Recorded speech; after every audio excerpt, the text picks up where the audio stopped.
O Sérgio Moro fez uma burrada. Olha, o Reinaldo falou que o Sérgio Moro fez burrada. Doido aí. Como sabe todo mundo jurídico. Que abre caminho para a absolvição de Lula.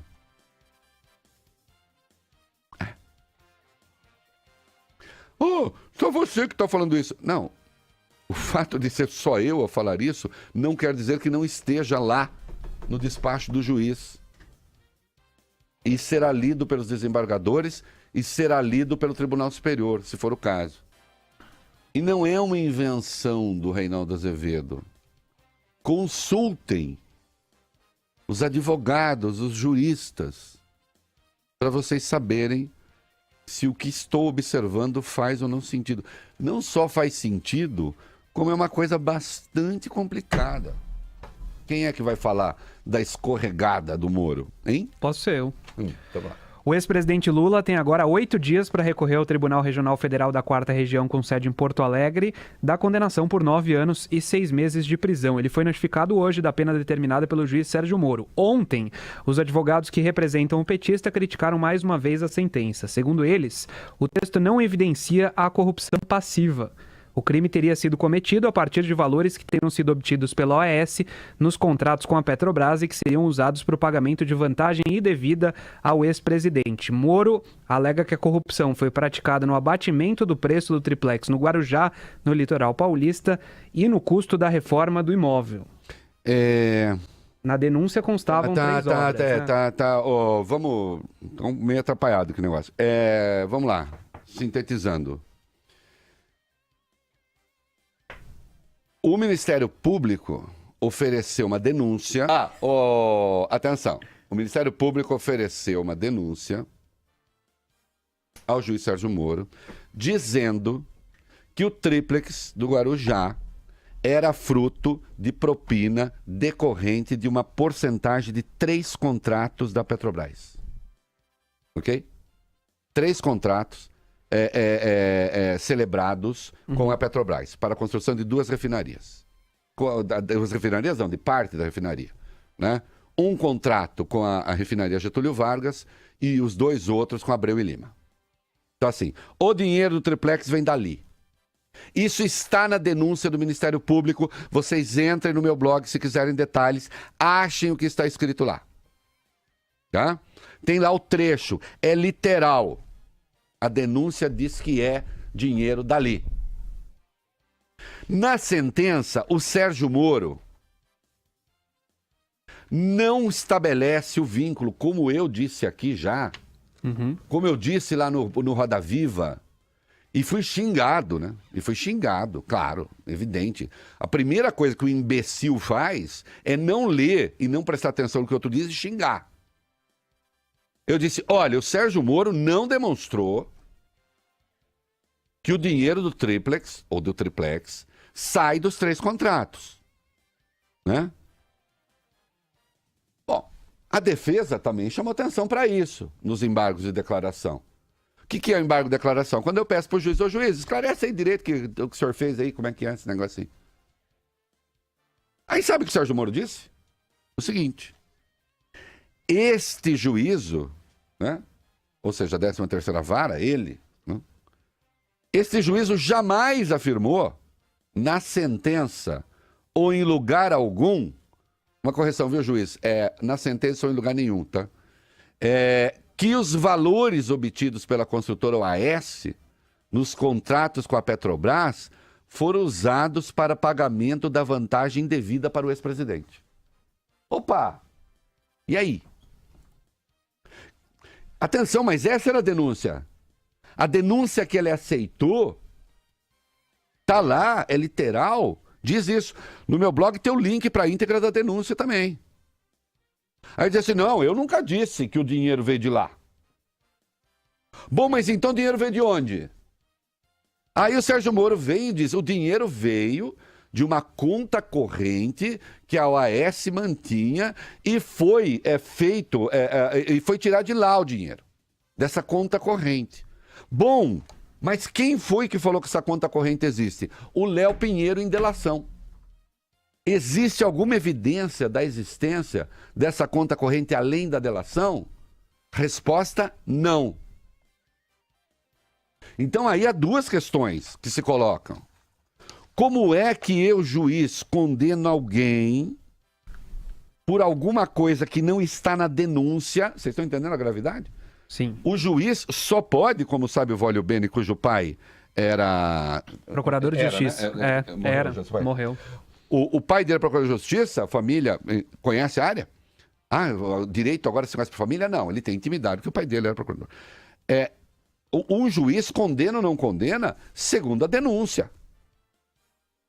Todas as provas que forem produzidas serão segundo a denúncia. Se aparecer coisa nova, é outra denúncia. É outro inquérito. Como é que ele faz uma condenação com base no que não está na denúncia? Ao contrário, ele nega o que está na denúncia. Não, este juízo nunca disse que o dinheiro era decorrente dos 3 contratos. Sim, mas o Ministério Público disse. Tem mais.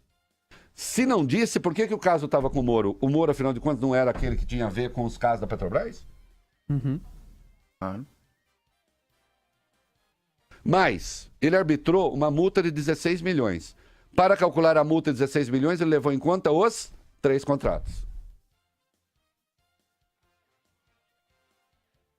E o Ministério Público, em vez de produzir prova, produz gritaria. Ainda segunda-feira, no Roda Viva, eu tive um debate com uma procuradora. Quando eu disse, o juiz Sérgio Moro fez uma pirueta e não provou que o apartamento decorre dos contratos, ela me contestou. Não, está muito bem provado. Aí vem o Sérgio Moro dizendo, não está não, nem eu provei, não provei mesmo. Não provei mesmo. Há uma paralaxe, um descasamento, uma disjuntiva entre a denúncia e a condenação. Isso vai passar pelo TRF4? Não sei. O caso do Vacari não passou. Condenou o Vacari com base só na delação e o juiz disse, e o tribunal disse não. Se o TRF4 daqui a um ano absolver o Lula, aí sabe o que é? Vocês, os antipetistas mais radicais, aqueles, né? Primeiro tem que fazer reverência a mim, né? Não precisa se ajoelhar, tal, nada. Pode fazer uma reverência em pé mesmo, que eu prefiro. E depois vai cobrar daqueles que ficaram endeusando pessoas. Eu sempre chamei atenção para as fragilidades técnicas. Não há nada que concorra mais para a impunidade do que um trabalho porco do Ministério Público e da Justiça. Isso sim concorre para a impunidade. Né? Como dizia meu velho professor comunista, a pior forma de reacionarismo é a burrice. E a pior forma de sabotagem ainda é a incompetência. Né? Porque o incompetente, inclusive, nem sabe que é incompetente. O sabotador sabe que é sabotador. Você pode parar um sabotador, você não pode parar um incompetente. O incompetente tem que ser demitido. Vamos lá. O ministro da Justiça, Torquato Jardim, diz nos Estados Unidos também que a Operação Lava Jato é imparável e que irá até o fim. O ex-ministro do Tribunal Superior Eleitoral, que já criticou publicamente alguns métodos utilizados pela operação, deu hoje uma palestra em Washington. Segundo ele, a Lava Jato é um ganho para a nossa sociedade. Abre aspas. O que tiver de ser feito, de acordo com a Constituição e as leis, será feito. Claro, olha esse negócio. Aliás, eu não aguento. Faz tempo que eu não aguento essa conversa. Ai, quero acabar com a Lava Jato. Ai, quero acabar com a Lava Jato. Olha, eu vou acabar com a Lava Jato. E ninguém até agora acabou com a Lava Jato. A Lava Jato fez o que bem entendeu. Aliás, abusou. O único risco que a Lava Jato corre, eu insisto, é, ao abusar de prerrogativas, acabar quebrando a cara. Vejam o caso do Lula. Veja o caso do Vacari. Por que que o Vacari foi absolvido na segunda instância? É porque ele não cometeu crime de corrupção passiva? Não necessariamente. Não necessariamente. As pessoas precisam entender que a pessoa ser absolvida ou condenada não é sinônimo de ter feito ou não ter feito a coisa. Ser absolvida ou condenada é sinônimo, se não há safadeza na justiça, de se ter apresentado a prova ou não. De se ter feito direito à investigação ou não. Tá certo? Esse negócio de fez ou não fez e tal, isso é coisa de consciência, meu filho. Isso é diante de Deus que você vê. Se existisse crime perfeito, a pessoa não quer ser presa? Claro. Então é a questão da justiça que conta e de se apresentarem as provas. Então os bananas aí, que fazem questão de tentar, de querer confundir as coisas que digo, né? E amanhã eu faço uma duríssima coluna na Folha de São Paulo a respeito da sentença do Sérgio Moro. Não percam, tá? Muito precisa ali, porque acho que o Sérgio Moro, né, condenou o Lula sem prova. E como se diz em dois córregos, depois de fazer um monte, sentou em cima. Né? Nos embargos de declaração, na resposta, ele deixou claro que a sentença dele e a condenação dele não guardavam relação com o teor da denúncia. E, portanto, a chance de o Lula ser absolvido no TRF é gigantesca. Ao falar isso, eu estou defendendo o Lula? Não. Ao falar isso, eu estou fazendo uma advertência. Uma advertência. Não é? A melhor forma de garantir a impunidade no Brasil, isso aqui em menos de um minuto. Atenção, senhores procuradores e juízes assodados. A melhor maneira de se garantir a impunidade no Brasil é fazer um serviço porco, é trabalhar mal, é não produzir as provas. E depois esperar que um tribunal superior endosse as suas maluquices. Isso sim ajuda bandido. Tá falado? Se a prova não existe, mas se todos os indícios indicam que tal coisa aconteceu, tá, você pode usar as provas indiciárias, como se diz, artigo 239 do Código de Processo Penal. Mas você não pode usar provas indiciárias quando você tem a manifesta evidência do contrário. Então assim, você tem uma prova dizendo, não é isso, você fala, não, mas as provas indiciárias dizem que sim. Bom, uma prova indiciária, ela é necessariamente mais fraca do que a manifesta realidade. Você tem que estabelecer uma hierarquia, né? E uma coisa que as pessoas ainda não entenderam é o seguinte, quando você pede o devido processo legal, seja para o Lula, seja para qualquer outro, não é para ele que eu estou pedindo o devido processo legal, estou pedindo o devido processo legal para você, para mim, para o meu filho, para o seu filho. Para qualquer um. Porque se você admite condenar alguém sem o devido processo legal, ou conspurcando o devido processo legal, você está criando uma situação que pode contaminar todo o país. É o risco que eu chamo da putinização do país. Né? O que é a Rússia do Putin?